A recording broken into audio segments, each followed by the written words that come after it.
gasoline and the correct injection in the direct fuel injection in diesel.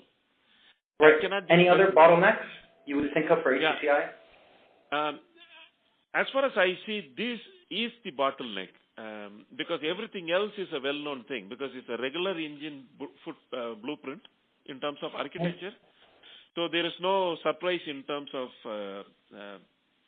cylinders or the working, the valve trays, everything are identical. Right. Except that it doesn't have a spark plug, there is no ignition injection. So they are trying to solve this problem by measuring the internal pressure and then trying to figure out when it's going to fire and then do adjustment elsewhere in the gear train. So I think that's where the complexity exists. But otherwise, I don't see any other bottleneck as such in this HCCI. Right. Would you? So Mazda has an HCCI. That's the only one I've heard of. How come they've pushed it and no one else has? Do you have any idea? Yeah, sorry, I think there was choppy signal. Sorry, I said Mazda has an HCCI that they're about to release. How did they manage to crack it and commercialize it where others haven't? Do you have any idea on that? Well, I can only speculate. In terms of mass production companies, there is my experience running the engineering organization. Big one for General Motors is there is if there is one word that sends shocks in the company is the word recall.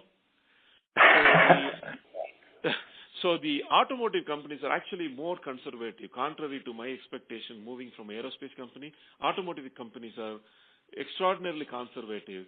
Reason being the high volume, which is their strength. Is they want to make sure that they're absolutely sure when they release anything into the market.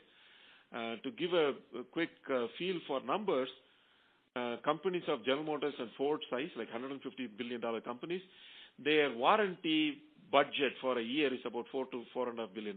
So they pretty much play it safe. And Mazda, as far as I know, is the one that keeps taking risks with the high technology because they in 1984-85 they introduced Wankel engine, which is the rotary engine, and then they nearly bankrupted or possibly fully bankrupted themselves, and then Ford company bought them off. Right. So maybe they have a proclivity to take risks with engines, while others they have very high volumes. They probably don't want to risk it. Right. Excellent. Okay, yeah. Great. I want to ask you about another one that I've been reading about, and just want to stress test it with you and see your opinion of it. And tell me if you think it has a potential. Camless variable valve actuation. Pretty much having no cams and having completely computerized valves that open and close. Can you deep dive into the topic? Right, yes, I can. Perfect. Please go ahead. Yeah. See, the key difference between the cam-operated valve train and the fully electronic valve train is the OEMs have a control. They want to keep control over the engine, fundamentally. Yeah. So they are fundamentally all of them came as a mechanical engineering companies and they electromechanical and moved into that direction. So the cam is very well known to them, and it's predictable because if the cam is in the right angle fitted, it will fire at the same. There is no glitch in it. There is no EMI, EMC interference, the electromagnetic interferences. There's nothing. It will work as it was when you start. When you set it until you repair it again. It's going to fire at the same cam angle position. Whereas in the electronic system, number one, the powertrain and the steering and the suspension is what is close to an OEM heart. I mean, that's what their proprietary thing is.